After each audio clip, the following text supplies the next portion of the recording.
Bonjour à tous. Le marché français compte plus de 230 SCPI gérés par plus de 50 sociétés de gestion. Face à cette diversité, une question revient souvent. Comment comparer deux SCPI? Beaucoup d'investisseurs se réfèrent au classement et regardent principalement le rendement. Mais comparer deux SCPI uniquement sur leur taux de distribution, c'est comme juger un livre uniquement à sa couverture. Dans cette vidéo, je vais vous présenter une méthode professionnelle pour comparer deux SCPI de manière rigoureuse et globale. Nous allons voir pourquoi le rendement ne suffit pas, quels indicateurs financiers analyser, comment examiner la structure du patrimoine, l'importance du modèle économique et pourquoi le cycle de vie du véhicule change totalement la lecture. Comme toujours, rappel important, investir en SCPI comporte des risques, notamment en perte de capital et de liquidité. Les performances passées ne préjugent pas des performances futures. Commençons par le point le plus fréquent, le taux de distribution. Oui, c'est un indicateur utile. Oui, il permet de mesurer le revenu versé sur une année, mais pris isolément, il ne permet pas de choisir une SCPI.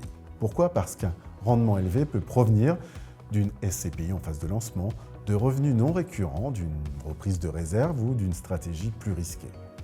Deux SCPI avec le même rendement peuvent avoir des dynamiques totalement différentes.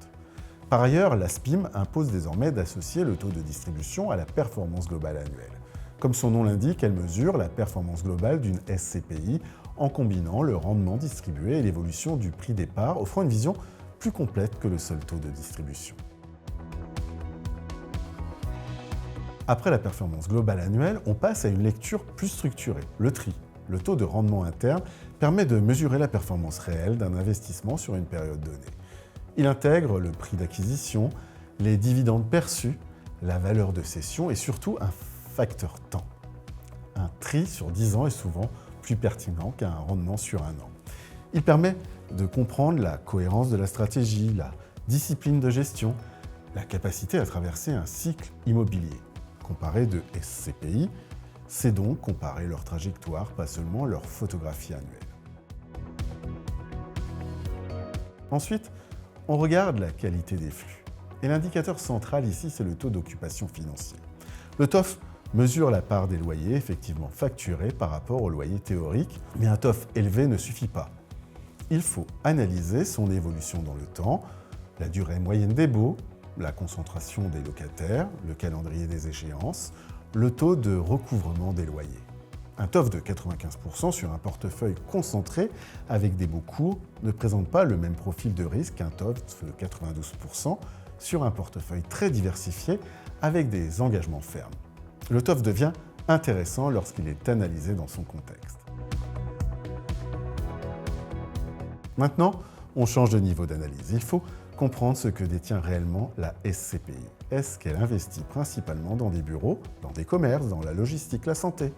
Ou est-ce qu'elle adopte une approche plus diversifiée, multisectorielle? Chaque typologie réagit différemment au cycle économique. Il faut également examiner la taille unitaire des actifs, la granularité du portefeuille, la diversification géographique. Une SCPI exclusivement française n'a pas la même exposition macroéconomique qu'une SCPI européenne. Comparer deux SCPI, c'est comparer deux stratégies d'exposition. Un point également important, la structure de frais. Il faut en effet analyser les commissions de souscription, les frais de gestion, les commissions d'acquisition et d'arbitrage, les frais éventuels de sortie. La commission de souscription impacte directement votre capital. Par exemple, une commission de souscription plus importante devra être compensée par une revalorisation du prix de part plus importante sur une même durée de détention pour que votre capital à la sortie soit identique à une SCPI sans frais de souscription ou à frais réduits. Il ne s'agit toutefois pas d'opposer les modèles. Il s'agit de comprendre leur implication sur l'horizon de détention, la liquidité, la performance nette.